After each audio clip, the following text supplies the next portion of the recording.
seguir, a próxima novela das 8. E ainda hoje, um enredo para Raul Seixas. Cobra, episódio inédito.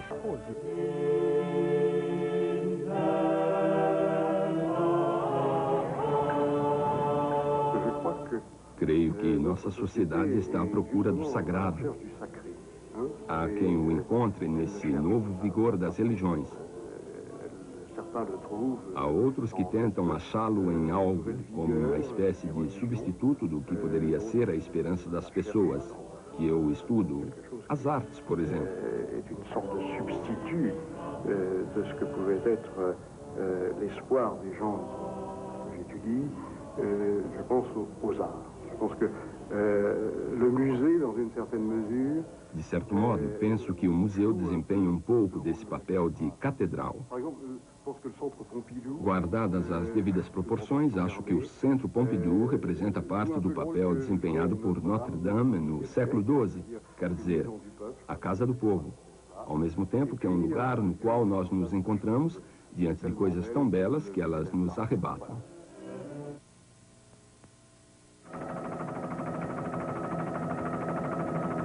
A capital do Japão, Tóquio, tem uma população de mais de 12 milhões de pessoas e é uma das grandes capitais do mundo. As estatísticas mostram que 7 entre 10 visitantes do exterior encaram Tóquio como uma cidade livre de crimes. Realmente, a cidade é considerada como a metrópole mais segura da atualidade em todo o mundo.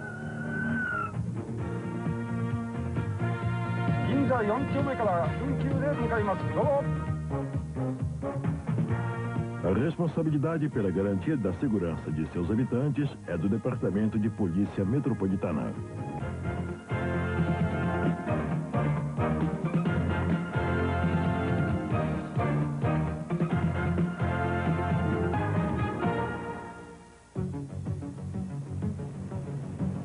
O Departamento de Polícia Metropolitana emprega um total de 41 mil policiais, sendo se comprometer com o processo que os próprios senadores americanos estão um pouco confusos a respeito dele. Ontem à noite, a manchete dos jornais americanos era de que o Clinton estava vacilando a respeito do próprio dinheiro americano. Então nós vamos julgar dinheiro na mão dos americanos para recompensá-los de algumas perdas e com isso abrir a simpatia de novo para a vinda dos capitais para o Brasil. Olha, se nós estamos dependendo disso, eu acho melhor mudar a visão do plano real. Agora, essa notícia que era destaque na primeira página, na charge da Aroeira, foi além da primeira página.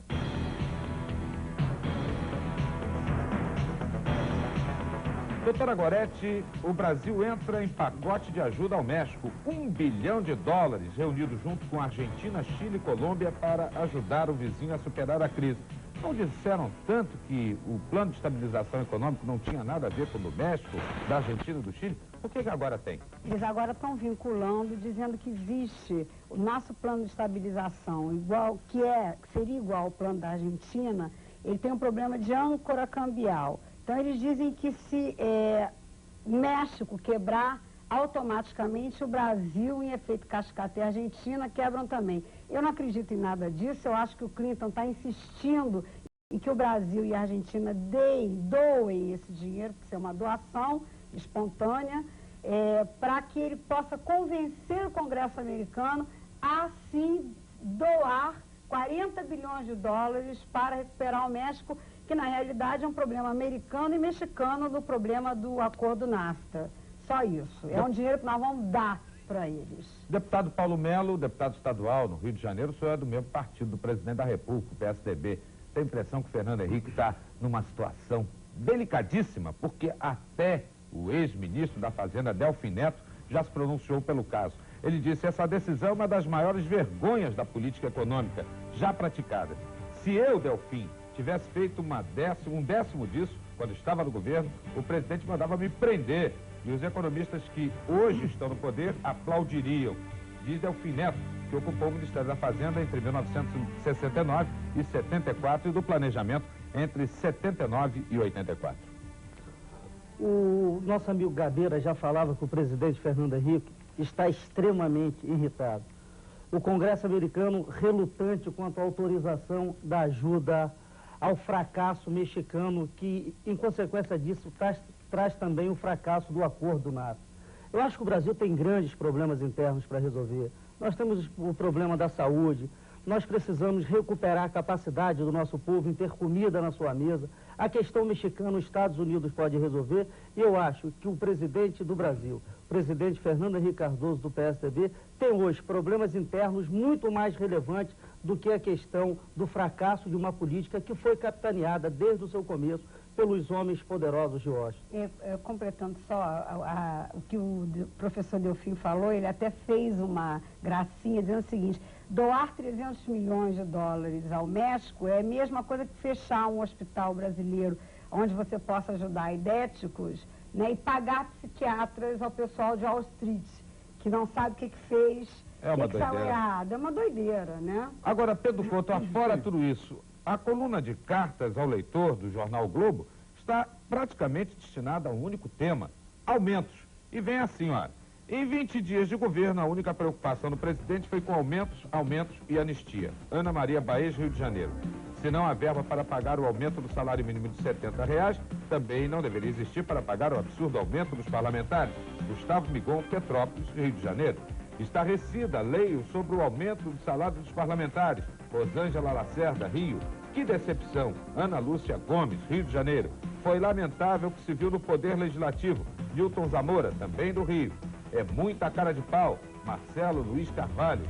Aliás, Marcelo Luiz Gonçalves. E agora, jovens caras pintadas, vamos ficar de braços cruzados vendo o circo pegar fogo? Os que escreveram as cartas publicadas no Globo têm total razão. Não há dúvida alguma. Um salário mínimo brasileiro ridículo, infame mesmo, um dos menores do mundo, R$70. Inclusive, hoje está valendo menos do que ontem, porque vejam bem, de julho até aqui, quando o real foi implantado, a inflação 24%. O salário mínimo subiu 8% nesse período. Então o salário mínimo baixou. E os deputados e senadores, o presidente da República, se aumentaram em mais de 100%. Tem mais um detalhe, para completar, porque certamente ninguém é obrigado a ler as leis na íntegra, mas eu leio. Aliás, é um conselho que eu dou até: leia a lei na íntegra. Pegando esses dois decretos legislativos, você vai encontrar, capital, dois dispositivos que vinculam, aí sim é que existe âncora, o salário dos parlamentares e do presidente da República daqui para frente a qualquer aumento que os servidores públicos tiverem. Posso pedir uma coisa? Falar sobre esse assunto que é muito importante depois do intervalo. A gente volta já já, mas eu quero saber de você o que você acha sobre a estabilidade. O governo deve acabar com a estabilidade do funcionalismo público, sim ou não? Se você acha que sim, 555-4357. Se você acha que não, 555-4309. 021 na frente e pau no burro. O bate-boca volta já já.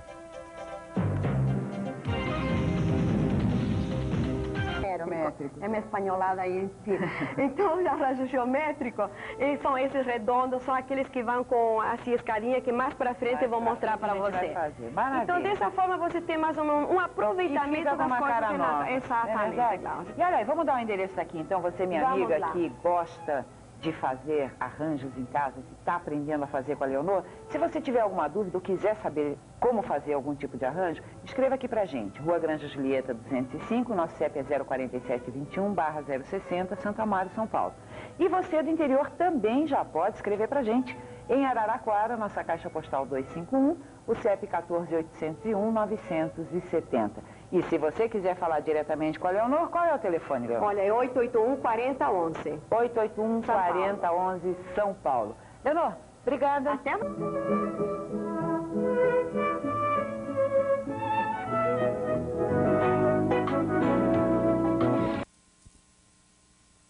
Não há nenhuma hipótese de se confundir reajuste com aumento. Isso é só no Brasil, só no Brasil. Porque o reajuste é para repor o que a inflação causou. E o aumento é o acréscimo além da inflação. Esse critério tem que ficar absolutamente definido. Agora, é bom dizer que faz muitos anos que não temos aumento. Nenhum. Muitos e muitos anos que não conhecemos essa categoria de aumento em salário. Agora, um detalhe que realmente... A não ser os deputados agora e o presidente da República. Tá certo. Um detalhe que realmente é preciso ficar bem nítido a todas as pessoas. Essa situação irresponsável com que se comercializam fogos e explosivos aqui no país. O fim de semana foi marcado pela tragédia. Em São Paulo, a explosão de uma casa de fogos causou o diabo. As imagens estão aí no seu vídeo. A Rede Manchete reproduz em maquete o que aconteceu com as casas que explodiram lá em São Paulo. Vejam os escombros.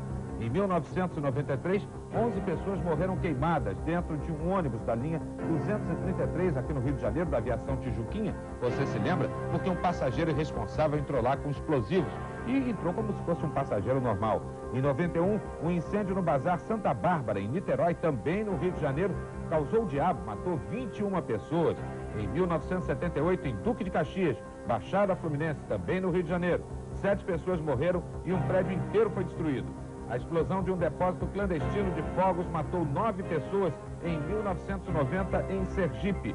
Em 1987, uma explosão em fábrica de fogos em Araçatuba, São Paulo, destruiu 50 casas e deixou 44 pessoas feridas. E agora, essa explosão, que realmente ficou na memória trágica de todo o Brasil e está sendo reproduzida agora pela Rede Manchete Televisão. Ainda se trabalha na remoção dos escombros que você está acompanhando agora no seu vídeo, nessa memória trágica desse lamentável acidente que enlutou tantas famílias do Brasil afora. Mas, ao mesmo tempo, doutora Gorete, há que se registrar a grande sorte de um japonês. Aliás, de um Nisei, ele é brasileiro. É o Marcelo Tanaka, de 23 anos. Também temos imagens do que se passou com ele num segundo estágio em menos de uma semana. Ele escapou da tragédia em Kobe, no Japão. Veio passar uma temporada de lazer no Paraná e estava entre os escombros desse edifício, o edifício Atlântico, que desabou no fim de semana, mas foi um dos primeiros a ser socorrido sem ferimentos graves. Marcelo Tanaka nasceu de novo 2 vezes em apenas uma semana de intervalo. É bom lembrar que ele não é gato, já teve a sua chance. E depois dessa, é bom lembrar também que nunca mais ele deve entrar numa casa lotérica para jogar na Sena, na quina, porque a sorte dele literalmente se esgotou. Ele sai de um terremoto e consegue voltar para o Brasil, se juntar à sua família numa praia para tentar amenizar e atenuar a dor do que ele viu em Kobe, e o prédio onde ele estava desabou e ele foi um dos primeiros, como a própria notícia disse, a ser resgatado. Inclusive, tragicamente, a neta do construtor desse prédio faleceu, tinha 8 anos de idade e estava no prédio. Agora, deputado Paulo Melo, o senhor é da região dos Lagos, me parece que choveu forte na região dos Lagos no fim de semana, mas não chegou a haver tragédia não, né? Não, na região dos Lagos não. A única tragédia da região dos Lagos, no momento, são as administrações. As administrações. Bom, isso é bem verdade. Eu vejo pelo meu muro, quando eu vou passar o fim de semana em Saquarema, é uma fila de gente lá falando, toma conta desse prefeito, o doutor não é mole. A síndrome, com todo respeito aos médicos, a incompetência, a síndrome dos médicos da região dos Lagos. Todas as prefeituras que foram administradas por médicos na região dos Lagos são verdadeiros caos. Você tem Arraial do Cabo, você tem Saquarema. Ela levantou a questão. Eu acho que é difícil você ter, como se colocou aí na televisão, uma posição muito cristalina, de assim, sim ou não. Eu acho que a gente tem que definir um pouco melhor o quadro. Na minha opinião, por exemplo, que sou uma pessoa que me aproximo do tema ainda, não estou totalmente fechado, e acho que vou ter que votar, então tem que me preparar mais, eu reconheço. Eu acho que os funcionários públicos precisam de uma estabilidade em relação a perseguições políticas, as transições de governo. De repente, entra um novo governo e demite todo mundo que não é do lado dele, ou demite todo mundo que acha que não está fazendo o seu jogo. Os funcionários públicos precisam de uma certa estabilidade em função do exercício do seu trabalho. Por exemplo, um procurador, uma pessoa que tenha um trabalho que às vezes atinge o poderoso, ele tem que estar estável, ele tem que ficar ali no cargo. Agora, por outro lado, é necessário você criar também um esquema defensivo para a população. A população também não pode ficar à mercê de funcionários que se sintam seguros com a estabilidade. E fazem grosseria com todo mundo no balcão. Primeiro, humilha. A questão da humilhação no Brasil é uma coisa séria. Quer dizer, basta você andar na rua e sentir como se trata uma pessoa considerada desimportante pela burocracia. Uma coisa que a pessoa vai lá, vai buscar um papel, vai pedir uma informação, às vezes ela é muito maltratada. Deputado Paulo Melo, é a favor do fim da estabilidade irrestritamente ou acredita que esses pontos salientados pelo deputado Gabeira devem ser levados em conta? Eu quero dizer que o meu partido, principalmente através do Mário Covas, sempre foi contra a estabilidade no emprego. Eu acho que você tem que ter mecanismos que propiciem a segurança do trabalhador público. Mas você não pode criar uma estabilidade da maneira que Qual seria esse mecanismo, deputado? Desculpe até interpelá-lo, mas seria o quê? Fundo de garantia? Será que o governo vai recolher eu acho que o governo teria que criar... Porque o governo é o maior trambiqueiro que tem aí, né? A gente tem que levar isso em conta. Trambique SA é com o governo. Ele desvia o dinheiro do INPS, depois muda a conta da aposentadoria. Quer dizer, não vai pagar o fundo de garantia, como não paga. O governo, nenhum governo paga fundo de garantia. E como é que ele vai garantir a estabilidade, a situação do trabalhador depois? Se nós formos olhar por esse prisma, então você não tem que ter transformação nesse país. Porque esse país você tem que acreditar mas é que a gente está esperando essa transformação na sua mudança estrutural. O que eu acho hoje é que o funcionalismo público, a estabilidade, passou a ser a impunidade do funcionalismo público.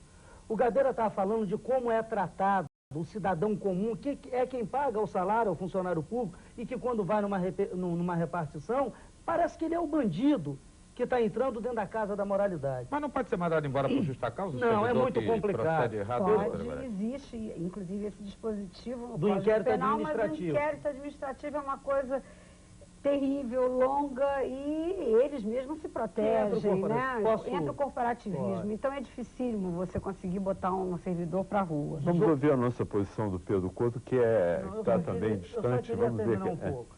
Zoltante Amer Salomão foi um fiscal de rendas que eu prendi em flagrante por tentativa de extorsão comerciante. Ele foi criado uma comissão de inquérito na Secretaria Estadual de Fazenda e ele foi absolvido.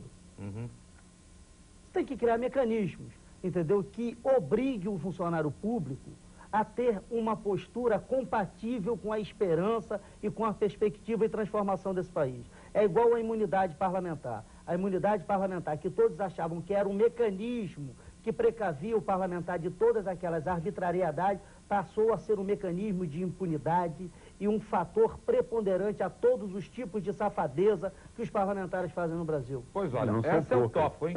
Essa eu topo. Essa eu topo. Eu toparia até o negócio da aposentadoria, que eu acho um escracho, uma vergonha, toparia até o fim da estabilidade, tudo se acabasse com a imunidade parlamentar, mas eu duvido que acabe. Pedro Couto. Essa questão da estabilidade, ela comporta dois enfoques fundamentais. Eu sou a favor da estabilidade, mas reconheço que há problemas de inércia causados por ela, mas não são superáveis pelo fim dela, a estabilidade. Mas são duas coisas que envolvem. Primeiro, o princípio da estabilidade é constitucional. Então podia-se votar uma emenda amanhã, terminando daqui para frente com a estabilidade. Agora, votar uma emenda fazendo com que ela elimine a estabilidade daqueles que já a têm... E o direito adquirido? Pois é. Então não seria necessária uma emenda, seriam necessárias duas emendas. Uma terminando com o princípio seria necessário até um golpe de Estado, né? Para revogar a Constituição. E outra com o direito adquirido. Muitas pessoas citam o direito adquirido como algo apenas voltado para proteger assalariados. Não é não. O direito adquirido está voltado fundamentalmente para garantir a propriedade, o direito da pessoa a essa questão. A estabilidade pode existir daqui ou não existir daqui para frente, mas no caso citado pelo Paulo Melo, o fiscal acusado de corrupção foi a julgamento. Ele iria a julgamento com estabilidade ou sem ela. O caso dele foi a absolvição dele, que pode ter sido injusta, como a meu ver foi a injusta absolvição do Collor, não é? O homem que mais roubou nesse país. Agora, ele foi absolvido. Não foi a estabilidade que impediu o seu julgamento. Houve um julgamento. Agora, eu acho a favor da estabilidade o seguinte: as relações dos servidores públicos de todas as categorias são entre si, com o público e também com os empresários. Nada impede que amanhã um servidor público que contrariou o interesse de determinado empresário chegue amanhã no ministério e encontre o homem lá sentado na cadeira do ministro, na presidência do Banco do Brasil, na presidência de uma estatal. Então a estabilidade é para garantir o servidor público no trato com o sistema empresarial do país. Essa é a sua filosofia. Quem arrisca acertar o resultado que o povo que ouviu, que acompanhou a manchete Eu acho proclamou. Que eu vou arriscar, igual o último programa. Eu acho que por tudo que esse povo já passou, ele vai votar pela não estabilidade. Ele não pelo quer... fim da estabilidade. Pelo fim da estabilidade. Então, a doutora Goretti acertou. Disseram sim ao fim da estabilidade, 47, aliás, estabilidade para o funcionalismo público. Aprovam a estabilidade, 47,61%. Reprovam a estabilidade, portanto, são contrários à estabilidade, em maioria, 52,30%. Parlamentar em julgamento, eu acredito que nós teríamos um índice de 99% contra a imunidade parlamentar. Então, É uma questão até de honra para os deputados. Eles são obrigados a questionar isso, no plano estadual e no plano federal. Nós temos que... O Dr. José Carlos de Jesus da Conceição. Ele é professor adjunto de ginecologia da Faculdade de Medicina da UFRJ, chefe do serviço de ginecologia do Hospital Universitário Clementino Fraga Filho, lá no Fundão. E outras coisas mais que a gente vai ficar sabendo daqui a pouco, porque os meus professores são um pouco modestos. Eles não dizem tudo que andam fazendo por aí, e já eu gosto de contar tudo que eles vão ganhando de experiência para ajudar o nosso pessoal, para nos ajudar aqui. Professor, o que lhe fez escolher, primeiro, a ginecologia? É uma pergunta... Bom, antes de responder, eu gostaria de agradecer a oportunidade que a Rede Manchete está nos proporcionando, especialmente você, de participar desse programa, e dizer que é um pouco difícil. Eu estou formada há 15 anos e eu me lembro que quando entrei na faculdade já pensava em fazer ginecologia. Tinha até feito cursos antes de nível técnico, de citopatologia, eu sempre gostei da especialidade.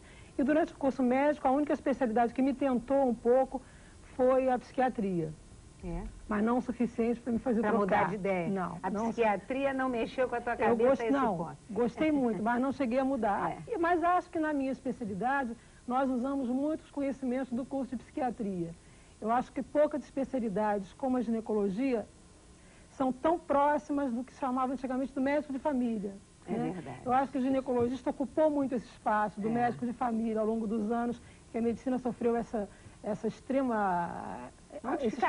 aprimoramento de métodos propedêuticos e exames rebuscados e tal. Eu acho que o ginecologista ocupou esse espaço de médico de família, porque, na verdade, ele é um médico de família. Ele cuida da mulher quando ela está doente, quando não está doente, durante o parto, é um acompanhamento seguido, o marido participa, os filhos participam. Enfim, cuidando da saúde da mulher, está cuidando da saúde do marido. Então, eu acho que eu não tenho como explicar por que eu escolhi, quer dizer, eu tinha que escolher, me fascinou, sempre me fascinou muito. Foi um amor à primeira vista. Sempre me fascinou. E dentro da ginecologia, você foi para a ginecologia de adolescentes, assistência às adolescentes. Por quê? Bom, lá no nosso serviço, o chefe do nosso serviço está aqui presente, ele vai falar a seguir. No nosso serviço nós fazemos tudo, né? Não fazemos especificamente alguma coisa. Mas, obviamente, as características de cada um fazem com que se dedique mais a uma parte ou a outra.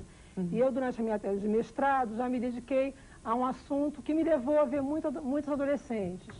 E a Universidade Federal do Rio de Janeiro tem um serviço de adolescentes, chefiado pelo Dr. Ricardo Barros, que atualmente é o presidente da Sociedade de Pediatria do Rio de Janeiro. Que já esteve em nosso programa, brilhantemente. E eu fazia consultoria inicialmente para o serviço dele, até que houve condições de começar a funcionar no nosso serviço um ambulatório especificamente para crianças e adolescentes. Quer dizer, eu acho que é uma parte importantíssima, é uma grande oportunidade quando a mãe leva a menina ou a adolescente, ainda que não esteja doente, mas para aconselhamento de modo geral, é uma chance que nós temos assim ímpar de começar bem.